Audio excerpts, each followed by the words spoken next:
ரமண மகரிஷி வந்துட்டு என்ன சொல்லியிருக்காருன்னா, எது விதிக்கப்பட்டதோ அது நிச்சயமாகவே நடந்தே தீரும்.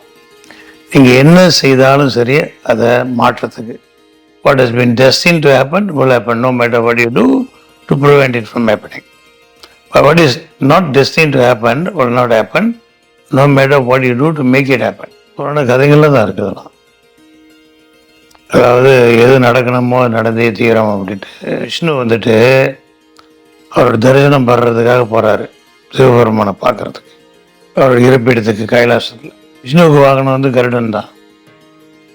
ஸோ அவர் தான் கருடன் தான் அவரை கொண்டு போயிட்டு கைலாசத்தில் விட்டுட்டு வெயிட் பண்ணுறாரு. அப்போ அங்கே தான் உட்காந்துட்டு பார்க்கும்போது நல்ல அழகான அமைப்பு, morning sun rising, beautiful morning. Sir இன்னொரு அடுத்த கிளையில் பார்த்தாரு, மரத்து கிளையில் ஒரு குருவி, சிறிய ஒரு பறவை உட்காந்துக்கிட்டு ரொம்ப அழகாக பாடிக்கிட்டு இருக்கு, குயில் மாதிரி பாடுது. அப்போ கருடன் வந்து அதை அட்மையர் பண்ணிகிட்டே இருக்கிறாரு உட்காந்துக்கிட்டு அந்த குருவியை. அந்த நேரம் பார்த்து யம தர்மரை வந்துட்டாராங்க. ஸோ அவர் கைலாசத்துக்கு போகிறதுக்கு முன்பு அங்கே வந்து பார்த்தாரு, கருடன் உட்காந்துட்டு இருக்காராங்க. அவரை கிரீட் பண்ணிவிட்டு வணக்கம் சொல்லிட்டு இங்கிட்ட திரும்பி பார்த்தாரு, கிளையில் அந்த குருவி உட்காந்து இருக்குது. அதை பார்த்தோன்னா அவரே ஆச்சரியக்குரியாக பார்த்தாரு. யார்? யம தர்மர். அப்புறம் இவர் உள்ளுக்கு போயிட்டு தரிசனம் பண்ணிட்டு வந்தார் வெளியால். யம தர்மர் வந்து வெளியே வந்து பார்க்குறது குருவியை காணோம். அப்போ கருடனை பார்த்தாரு. கருடனை பார்த்தோன்னே கருடன் வந்துட்டு ரொம்ப ஸ்மைல் பண்ணிட்டு உட்காந்துருந்தார்.